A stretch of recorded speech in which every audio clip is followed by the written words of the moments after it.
The Starside Prophecy by Sarah Tirri. Read by the author.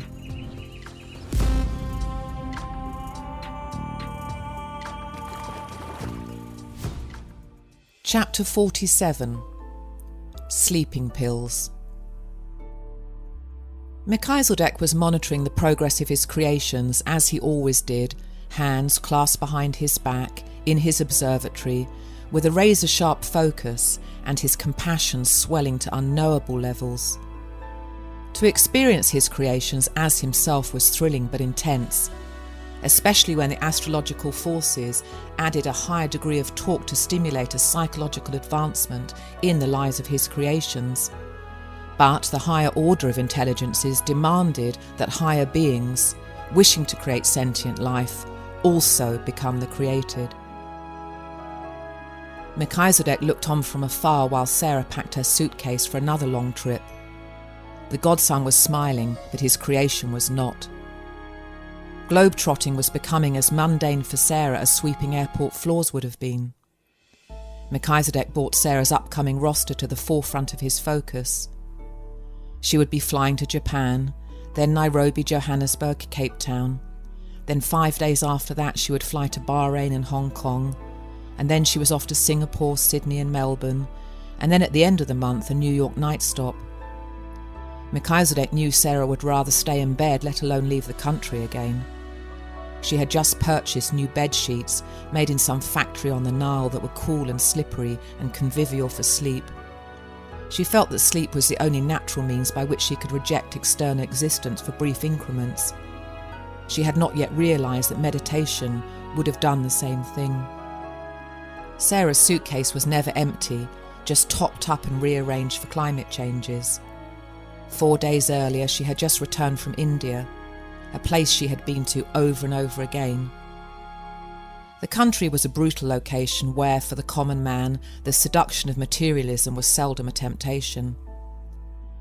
Melchizedek was happy that Sarah was seeing the extremes of poverty, which was an interesting experience for some souls who wanted to experience lack as a spiritual motivation, and others wanted to try oppressive victim experiences.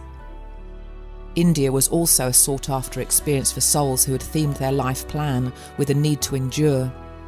Endurance, a sought-after attainment when inevitable world weariness had eclipsed a soul's ambition to become spiritually rounded. The population concentration in India attested to this, and Sarah hated the place, really hated it. As he remained standing in front of the eye, the godson recalled the lifetime that had cemented her loathing of the place, a lifetime that had been unavoidable because she had karmically earned it. Because Sarah had no idea of the deeper reason she felt the way she did about India, she just assumed her revulsion was because of the heat and the flies and the grotesque poverty and the smell. Or was it the colour of the Arabian Sea, which was iced tea brown when it should have been blue?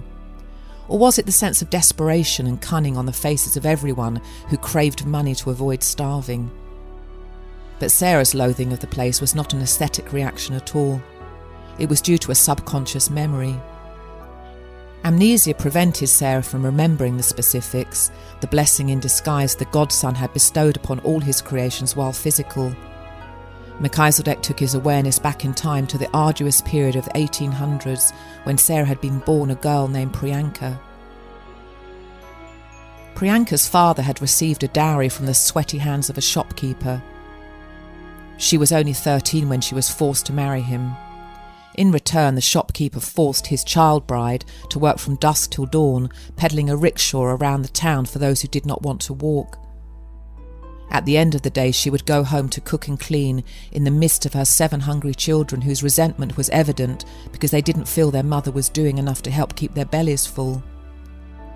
Priyanka always felt terrible for her children because their resentment was not their fault. Hunger stripped a person bare. Priyanka had died at the age of 30 while pushing out twins. Melchizedek knew Sarah had still not discarded the anger she felt towards him for creating such a monstrous world. "You committed a holy crime, didn't you?" she had hissed on a lot more than one occasion. Melchizedek redirected his focus when the elevator chimed. Alusha had arrived. She stepped out wearing a kimono and flat satin pumps. Melchizedek removed his gaze from the eye and walked across the room to meet her. "You look lovely today." "You say that every day." "You look lovely every day." Melchizedek put his arm around Alusha's shoulder and escorted her across the room to the oyster table. As they approached, a tea service of pale cream bone china appeared on the table. Melchizedek pulled out a chair for Alusha and then pulled out the one adjacent for himself. The godson proceeded to pour the tea into the 2 cups, and on the side of each saucer he placed 2 small macaroons. 11s had been their ritual for a very long time. "So, my dear Alusha, your appraisal of the situation, please." "Which situation?" responded Alusha, as if she was uncertain. Whenever the godson referred to the situation, he was only ever referring to one thing. But Alusha enjoyed being coy, just as Melchizedek did. He smiled while patiently waiting for Alusha to deliver her assessment. "Well, her job's not difficult. All she has to do is treat the passengers as she would wish to be treated, but she won't. Her job pays exceptionally well and she has a lot of time off, but she is blasé about her good fortune and does not know how to appreciate any of it. The effervescence she exuded at her interview is only something she can occasionally muster up now.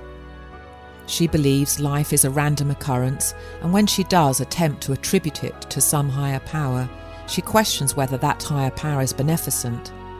In a nutshell, she is cynical and jaded." "Perfect. Go on." "By your decree, Sarah was raised by those who wore their emotions on their sleeves. No one ever bothered trying to be something they weren't. And because she has little example to draw from, she is unable to regulate her thoughts. They just pull her along and she gets sucked under every time. She lives on an emotional roller coaster because she does not realise she has a choice in the matter. Consequently, she is not an asset to the airline, and they made a mistake employing her." "There are no such things as mistakes, Alusha, but I know you know that." Alusha continued, "Sleep deprivation is already a problem, and she will get addicted to sleeping pills. Sleep will come faster when she chews them, and she will wake up with hangovers that will be difficult to tolerate, but at least the red stripe in her uniform will match her bloodshot eyes." Melchizedek laughed. Alusha smiled. As the weeks pass, she becomes more disgusted by all the suffering she is seeing and absorbing every detail of it. She has just returned from Rio de Janeiro, and the savage lives of the street children marked her. "Good. Anything else?" "Yes. Because her personality is mostly existing in isolation, bereft of her soul's participation, she is attempting to organise her reality and control everyone she shares it with by being manipulative, hypocritical, nitpicking, prideful, controlling, and generally insincere, all sorts of petty prejudices clouding the lens through which she judges all those whom she feels alienated. She endeavours to strike with a smile on her face, often spending a great deal of time pretending to enjoy the life she loathes, but it's a phony show that will make her physically sick." "Any positive growth?" asked Melchizedek, but he already knew the answer. "Sure. Her ability to transcend the thinking mind happens periodically, which is very encouraging, although she has not yet learned she can do this consciously. She can read the motivations of others and their psychological states brought on by their earthly achieved wounds better than most of her level, and her capacity for empathy is well developed. But she is not empathetic toward you, or the general conditions on the planet you created. Perhaps you could do something to remedy that." "Perhaps. What do you suggest?" "Arrange for her mother to accompany her on some of her trips. Both mother and daughter can indulge their carnal senses and relax for a bit. Both deserve to experience the lighter side of life." "Consider it done. Thank you, Alusha. What are your plans for the rest of the day? And more to the point, where are you off to tonight?" "Gwendolen and I are going cliff diving, and we'll be gone all afternoon. And later tonight I have a few ports of call. I'm going to visit Marlene, Linda's neighbour." I know of which Marlene you speak. Nice. What is it you have planned? I am not sure yet. Marlene is very shy, but she just needs a little push. Linda is helping her with that. Melchizedek stood up and made his way to the eye while Alusha poured more tea. He could see Linda sitting at the breakfast table reading a newspaper. She had recently divorced her fourth husband and had relocated to Hove near Brighton to be nearer her children. The lunchtime news was on in the background, but Sarah's mother couldn't care less what was going on in the rest of the world. She was looking at the Lonely Hearts section of the local newspaper. She had been a divorcee for over a year now, which in her estimation was way too long. Melchizedek took his attention to the flat above Linda's. Her new neighbour Marlene was watching a game show on TV. Marlene was a spinster and would never have dared look at the Lonely Hearts section of any newspaper. She would have loved to have met someone, but shyness had crippled her ever since she was a little girl. When Linda had moved in downstairs, Marlene had been glad because Linda was outgoing if not brazen, and with her ongoing reassurance, Marlene had dyed her grey hair chestnut brown and rescued a dog. Linda had encouraged her to get the dog. Marlene, there are plenty of men your age walking their dogs in the park. I know, I drive past them every day. Marlene, listen to me. You cannot sit at home forever. I'll go with you the first time if you want. Go where? The park, Marlene, the park. Melchizedek recalled Marlene's life plan. Marlene was 62, and the following week she was scheduled to meet Jack, who was 63. Jack walked his pet beagle every day at the same time in the local park. Jack and Marlene were soulmates and would marry the following year and live happily until their death in a house fire that they would both sleep peacefully through. Their dogs were already well acquainted, having spent 2 lifetimes together, one as otter and pup and the other as filly and foal. They would recognise each other immediately. Melchizedek smiled and walked back across the room to rejoin Alusha. She handed him a spreadsheet. It was time to go over the morning numbers. There had been a blood moon, and more wild animals had died on the roads that night than on any other single night in history.